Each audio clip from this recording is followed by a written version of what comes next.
Shalom Bapak Ibu Saudaraku sekalian, salam damai sejahtera buat kita semua, dimana di pada pagi hari ini kita jumpa lagi untuk merenungkan kebenaran firman Tuhan, untuk saling menguatkan satu dengan lain. Karena kita tahu Bapak Ibu Saudaraku, kita ini satu pun tidaklah sempurna. Jadi wajarlah kita saling menopang, saling mengasihi, saling mendukung, saling menasihati, sehingga betul-betul kita tidak lupa, tidak lalai untuk menjalankan kebenaran firman Tuhan, di mana Tuhan Yesus sudah mengajari kita tahun 2000 lalu kepada kita. Jadi Bapak Ibu Saudaraku, ini semuanya bukanlah karena kekuatan kehebatan usaha kita, tapi karena ada Roh Tuhan bekerja dalam hati kita, sehingga di pada pagi hari ini kita masih diperjumpakan, masih diberi waktu untuk kita sharing tentang kebenaran firman Tuhan, untuk menguatkan iman percaya kita. Jadi Bapak Ibu Saudaraku, di mana juga berada saat ini yang bisa menyaksikan video ini, marilah kita saling berdoa, saling mendoakan satu lain, dan betul-betul kita saling mengasihi dan saling memperhatikan satu dengan lain, karena Tuhan Yesus juga sudah mempraktekkannya tahun 2000 lalu untuk memberikan nyawanya untuk mengasihi kita semua manusia yang mau datang sungguh-sungguh bertobat, menjalankan kebenaran firman-Nya dengan taat dan setia. Jadi Bapak Ibu Saudaraku, di pada pagi hari ini juga kita akan membaca firman, di mana firman Tuhan mengatakan di Matius 5, bagaimana Tuhan Yesus datang ke dunia, di mana tahun 2000 lalu dia di sini datang, katakannya dia bukannya mentiadakan hukum Taurat, tapi dia katanya menggenapi. Jadi di sini katakannya ayat 17, Matius 5 ayat 17, janganlah kamu menyangka bahwa aku datang untuk meniadakan hukum Taurat atau kitab para nabi. Aku datang bukan untuk meniadakannya, melainkan untuk menggenapinya. Jadi Yesus datang ke dunia ini untuk menggenapinya supaya kita lebih gampang untuk menangkap, untuk menjalankannya. Karena di mana Yesus datang ke dunia ini banyak perumpamaan, banyak dibuat sebagai contoh perumpamaan kepada kita, supaya kita itu bisa nalar dan betul-betul bisa kita menangkap bagaimana seturut dengan ajaran-ajaran Tuhan Yesus. Jadi ayat 18 mengatakan kepada kita, karena aku berkata kepadamu, sesungguhnya selama belum lenyap langit dan bumi ini, satu iota atau satu titik pun tidak akan ditiadakan dari hukum Taurat sebelum semuanya terjadi. Jadi sini katanya kepada kita, satu titik, satu iota pun tidak akan ditiadakan, tapi semuanya itu akan berjalan dan Tuhan Yesus sudah mengajari lebih detail bagaimana sebetulnya seturut dengan kehendak-Nya. Jadi tidak lagi kita pada menduga-duga, tidak lagi kita itu melalui perantaraan, tapi kita sudah langsung kepada Tuhan Yesus, dan Roh-Nya bekerja dalam hati kita. Jadi ayat 19 mengatakan kepada kita, karena itu siapa yang meniadakan salah satu perintah hukum Taurat, sekalipun yang paling kecil, dan mengajarkannya demikian kepada orang lain, ia akan menduduki tempat yang paling rendah di dalam kerajaan sorga. Tetapi siapa yang melakukan dan mengajarkan segala perintah-perintah hukum Taurat, ia akan menduduki tempat yang tinggi di dalam kerajaan sorga. Jadi sini katanya kepada kita tadi,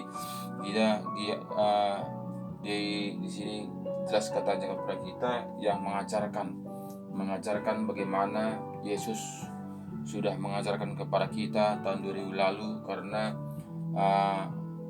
perjanjian lama itu adalah sebagai petunjuk bukannya itu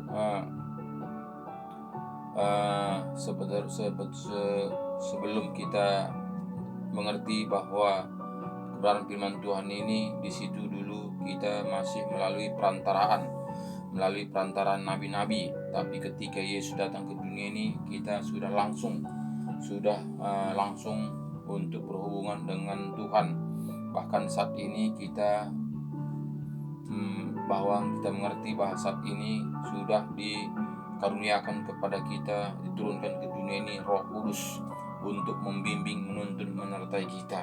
Jadi sebetulnya jika kita mau menjalankan kebenaran firman Tuhan ini dengan menanggalkan kedaian kita, sudah begitu enak, sudah begitu gampang. Karena apa? Karena sudah ada penuntun, sudah ada petunjuk. Jadi tidak lagi kita ragu-ragu lagi, tidak lagi kita was-was. Karena apa? Karena sudah ada petunjuk, yaitu Roh Kudus untuk membimbing, menuntun, menyertai kita untuk menjalankan kebenaran firman Tuhan. Jadi Bapak Ibu Saudaraku, tinggal kitanya, apakah kita mau menjalankannya atau tidak. Jadi ini memang sangat sukar untuk menjalankan firman Tuhan ini dengan taat dan setia. Karena firman Tuhan ini kita tahu bahwa Yesus datang ke dunia ini penderitaan. Jadi kita anak-anaknya juga harus mengikuti jejaknya. Jadi inilah membuat kita jadi tidak sungguh-sungguh kepada Tuhan karena penderitaan yang menanggalkan daging. Jadi ayat 20 mengatakan kepada kita, maka aku berkata kepadamu, jika hidup keagamaanmu tidak lebih benar daripada hidup keagamaan ahli-ahli Taurat orang-orang Farisi, sesungguhnya kamu tidak akan masuk ke dalam kerajaan surga. Jadi sangat sukar, sangat susah. Jadi katanya harus lebih. Jadi jika kita tidak lebih dari ahli-ahli Taurat, daripada orang-orang Farisi, kita tidak akan layak, tidak akan kita dapat kerajaan surga. Jadi ini Bapak Saudaraku harus kita mengerti supaya kita bisa mengubah kebiasaan kita. Jangan kita mengatakan asal percaya saja, asal kita ke gereja saja, asal orang Kristen saja sudah pasti selamat. Jadi kembalilah kita kepada Alkitab supaya kita mengerti, supaya kita jangan hanya ikut-ikutan saja, tapi betul-betul kita menjadi pelaku firman seturut dengan apa yang tertulis di dalam Alkitab. Jadi jelas ini katanya tadi ayat 20 mengatakan kepada kita tadi, maka aku berkata kepadamu, jika hidup keagamaanmu tidak lebih benar daripada hidup keagamaan ahli-ahli Taurat dan orang-orang Farisi, sesungguhnya kamu tidak akan masuk ke dalam kerajaan surga. Jadi betul-betul sangat sukar. Jadi ini semuanya Bapak Saudaraku, jika tidak ada Roh Kudus diam dalam hati kita, menuntun, membimbing, menyertai, mengajari kita, tidak akan kita mampu. Jika kita andalkan kepintaran kita, jika kita andalkan kedagingan kita, jika kita andalkan kehebatan kita tidak akan mampu untuk menjalankan seturut dengan kehendak Tuhan. Karena jelas di sini tadi katanya tadi kepada kita, jika kita tidak lebih dari ahli-ahli Taurat dan orang-orang Farisi, kita tidak akan mendapatkan kerajaan surga. Jadi itu jelas katanya kepada kita saudaraku. Jadi bukan asal percaya saja, bukan asal Kristen saja, bukan asal beriman saja, kita harus bertindak sesuai dengan ajaran Tuhan Yesus. Jadi kita harus taat dan setia, walaupun mungkin sangat berat untuk kita lakukan secara ke daging, tapi itu harus kita melakukannya dengan taat dan setia. Ada pembela. Karena apa? Karena kita ini adalah manusia yang lemah, tapi ada yang pembela kita adalah Roh Kudus. Roh Kuduslah pembela kita, menuntun kita, membimbing kita, memberikan kita kekuatan, mengajari kita, membukakan rahasia kebenaran firman Tuhan. Tanpa Roh Kudus kita tidak akan mampu.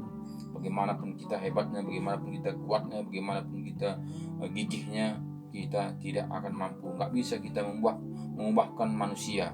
Hanya Tuhanlah bisa mengubahkan manusia. Hanya Tuhanlah bisa mengubahkan pikiran kita. Jadi Bapak Ibu Saudaraku, ayat 12-21 mengatakan kepada kita, kamu telah mendengar yang difirmankan kepada nenek moyang kita, jangan membunuh.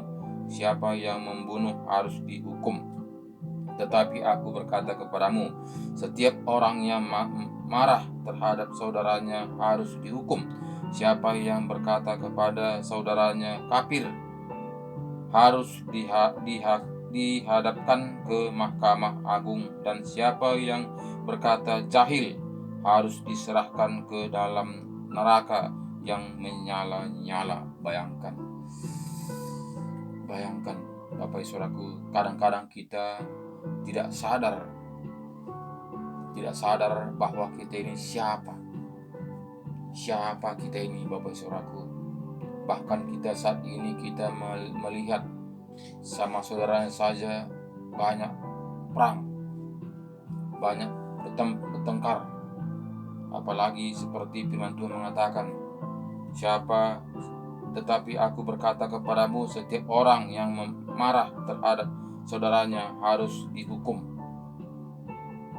Siapa yang berkata kepada saudaranya kafir harus dihadapkan ke Mahkamah Agung, dan siapa yang berkata jahil harus diserahkan ke dalam neraka yang menyala-nyala.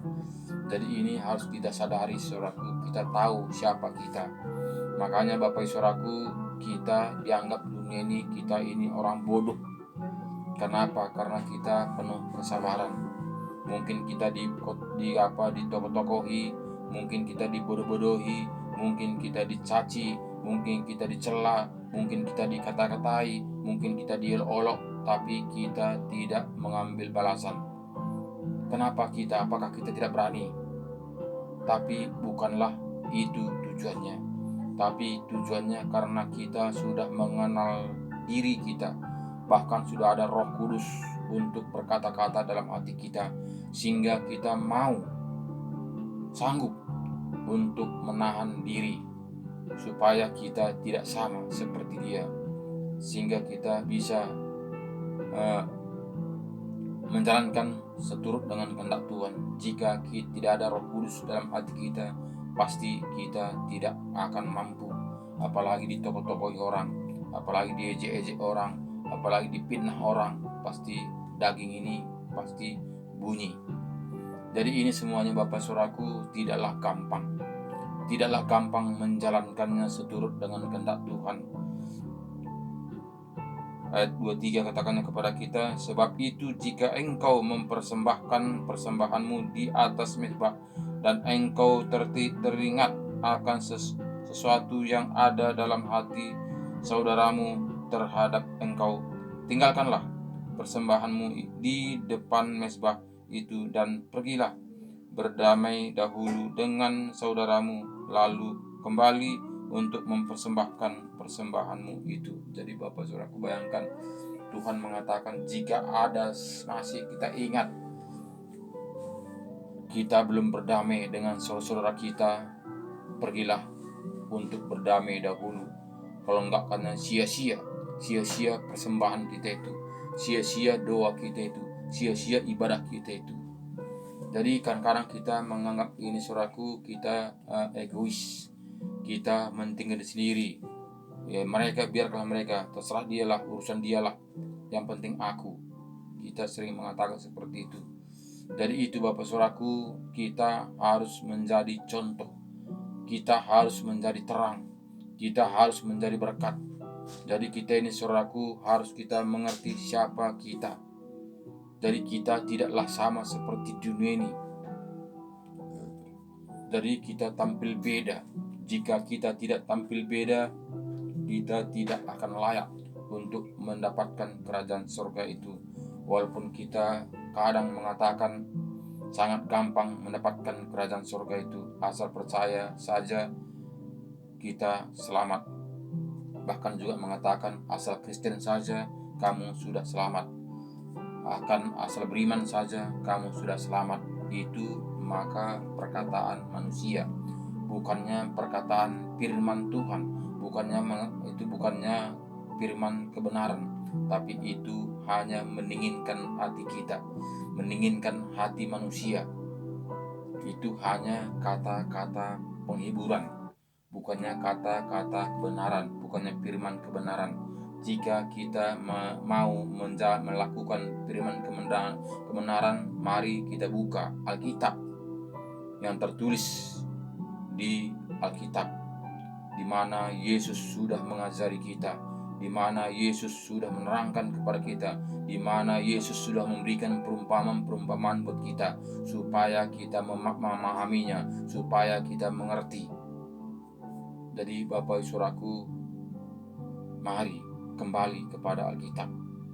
Jika kita tidak kembali kepada Alkitab, tentu kita tidak mengerti, tentu kita tidak paham bagaimana seturut dengan kehendak Tuhan, bagaimana kita hidup dalam dunia ini.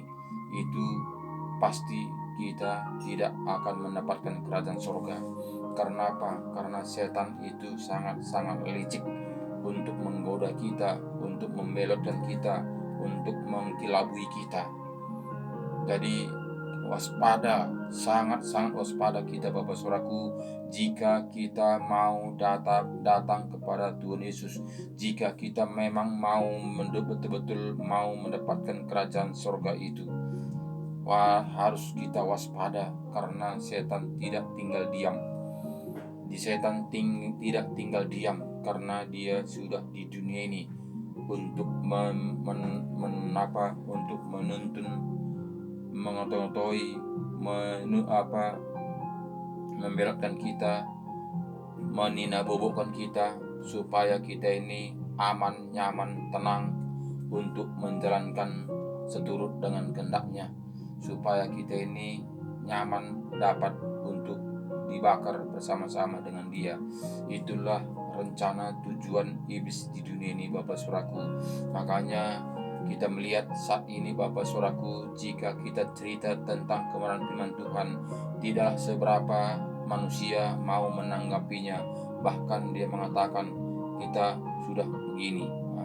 Itu dunia mengatakan Bapak Saudaraku, jika kita cerita tentang dunia ini, tentu sangat banyak untuk mendengarkannya.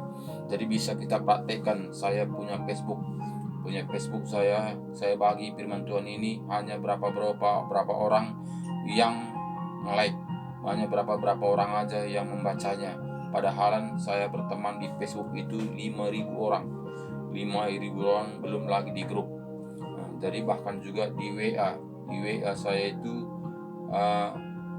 begitu banyak grup dari mana saja ada, banyak grup di WA saya yang saya ada nomor WA-nya pada saya kirim firman Tuhan ini, renungan firman ini, tapi lihat di situ hanya berapa orang yang mau menanggapinya, berapa orang aja yang mau membacanya.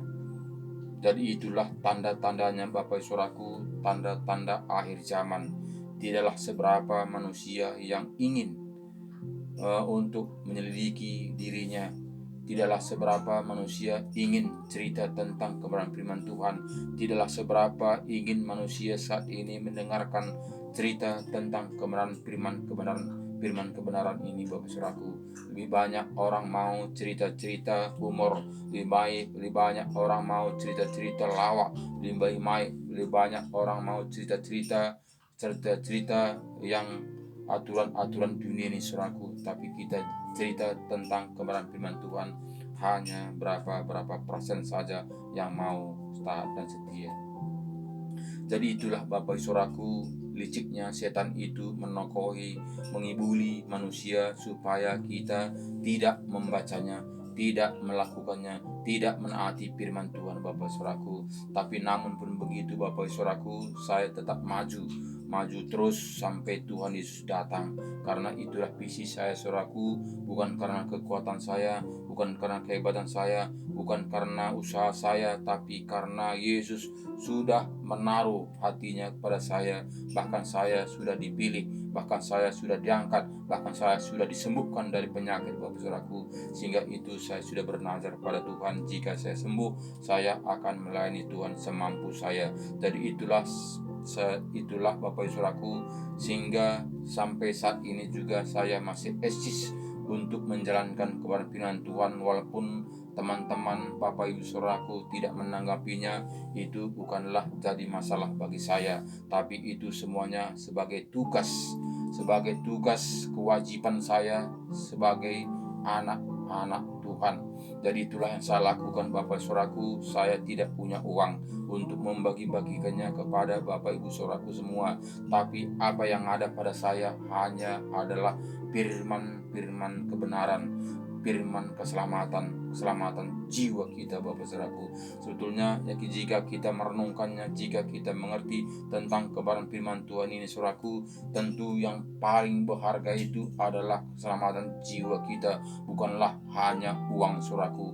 Uang ini sekejap saja, harta dunia ini sekejap saja. Seberapapun kita punya harta kekayaan di dunia ini Bapak Saudaraku, semuanya akan sirna, semuanya akan tinggal, semuanya akan tinggal di dunia ini lenyap Bapak Saudaraku. Jadi sebetulnya yang kita perjuangkan itu adalah kehidupan yang kekal di Saudaraku, karena kita tahu tanpa manusia, tanpa roh satupun manusia tidak bisa berbuat apa-apa, pasti mati, geletak, busuk menjadi tanah.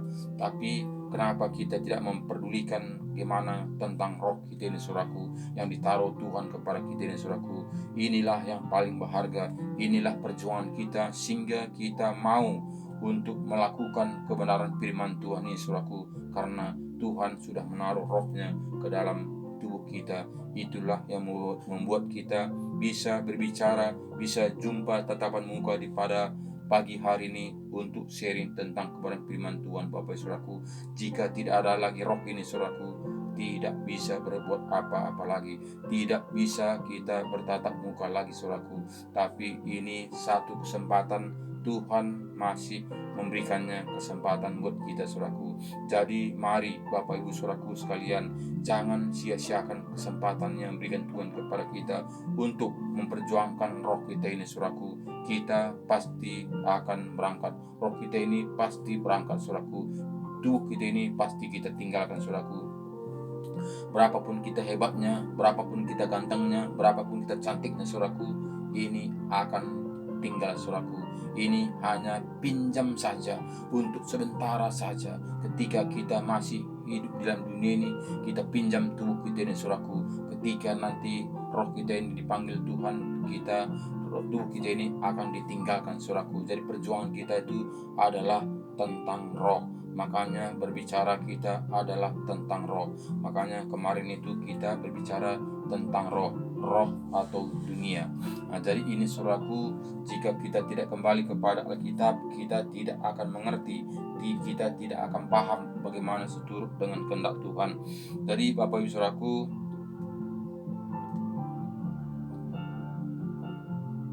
ayat 23 mengatakan, sebab itu jika engkau mempersembahkan persembahanmu di atas mezbah dengan engkau teringat akan sesuatu yang ada dalam hati saudaramu terhadap engkau, tinggalkanlah persembahanmu di depan mezbah itu dan pergilah berdamai dahulu dengan saudaramu, lalu kembali untuk mempersembahkan persembahanmu itu.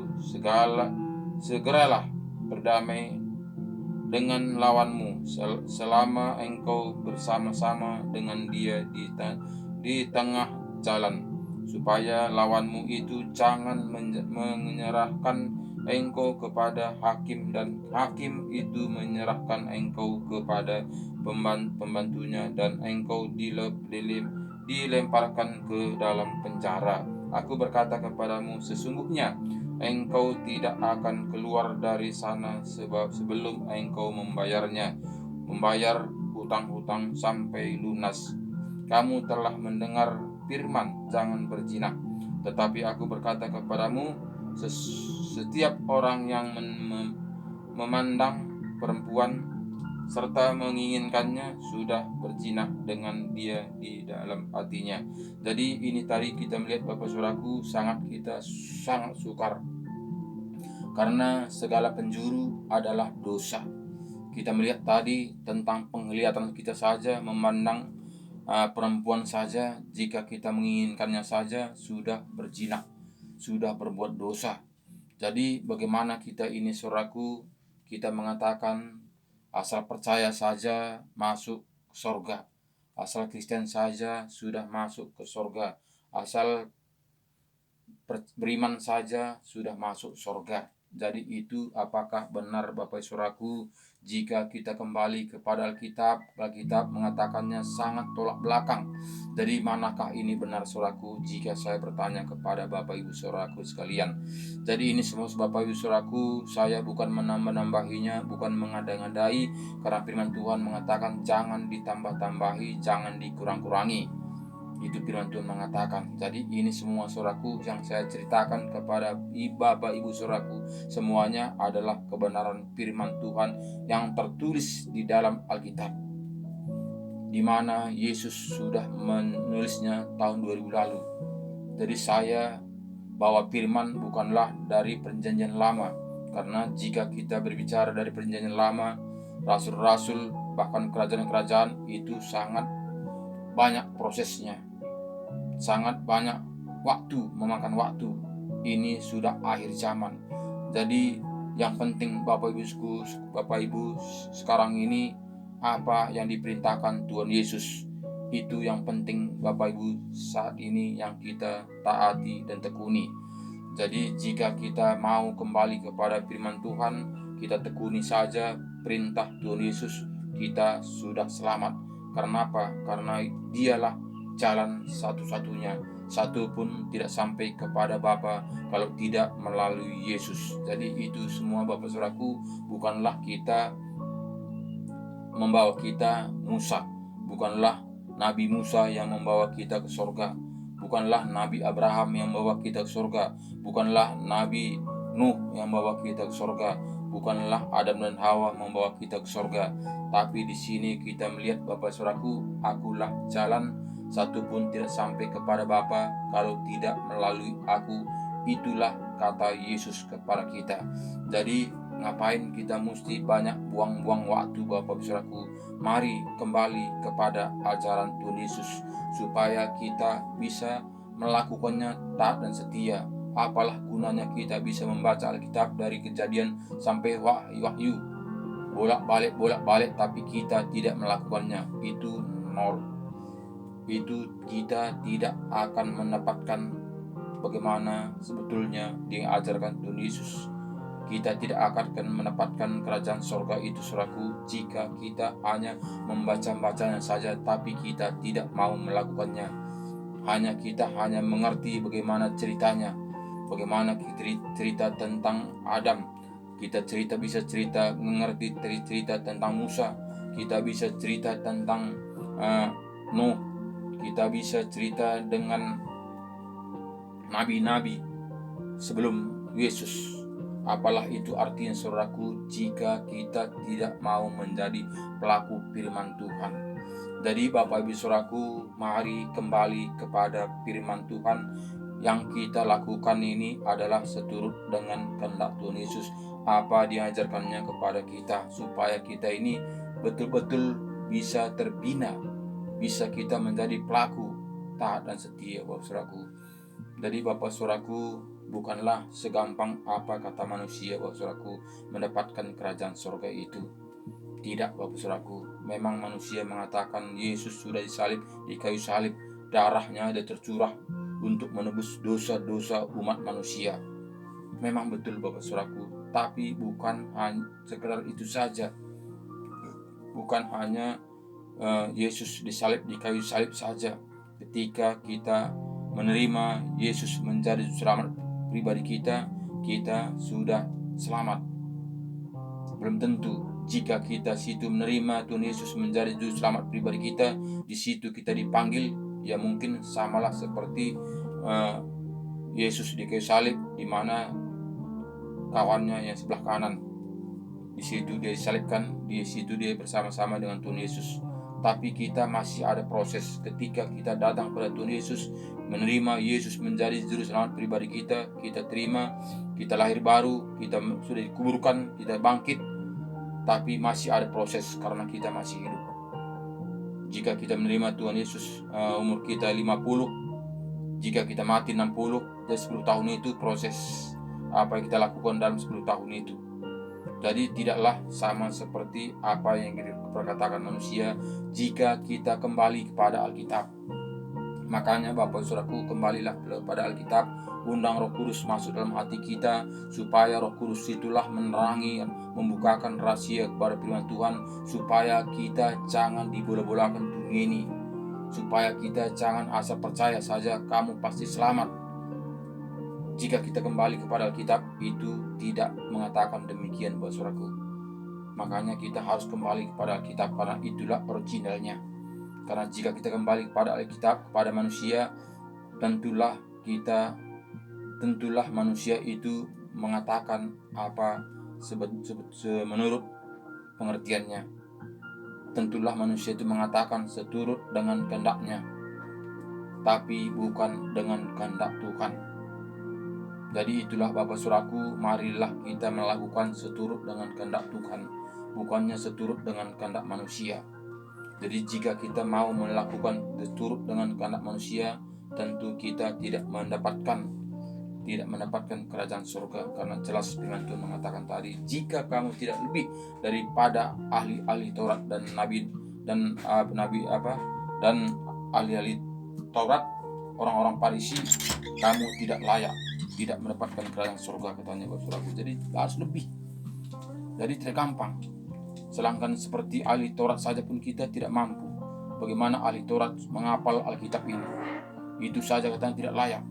Bahkan juga kita melihat bagaimana orang-orang Farisi, begitu dia taat kepada Tuhan, tapi tidak sesuai dengan kebenaran firman Tuhan. Hanya itu aja bedanya, Saudaraku. Apalagilah kita ini, Saudaraku, jika kita membaca pun tidak mau, membaca firman Tuhan pun tidak ada kesempatan. Bagaimana kita ini, Bapak Saudaraku? Kemana kita ini? Apakah nggak empuk kali setan itu menopang kita, menuntun kita? Sangat empuk. Kenapa, Saudaraku? Karena nggak ada perlawanan, nggak ada pembelaan kita terhadap Tuhan, nggak ada pembelaan kita terhadap firman. Jadi ini Bapak Saudaraku, marilah kita kembali kepada Alkitab, sesurut dengan Alkitab. Ayat 2 mengatakan kepada kita, Saudaraku, aku berkata kepadamu, sesungguhnya engkau tidak akan keluar dari sana sebelum engkau membayar hutang sampai lunas. Kamu telah mendengar firman jangan berzina, tetapi aku berkata kepadamu, setiap orang yang memandang perempuan serta menginginkannya sudah berzina dengan dia di dalam hatimu. Maka jika matamu yang kanan menyesatkan engkau, cungkillah dan buanglah itu, karena lebih baik bagimu jika satu dari anggota tubuhmu binasa daripada tubuhmu dengan utuh dicampakkan ke dalam neraka. Jadi ngeri, saudaraku. Jadi sangat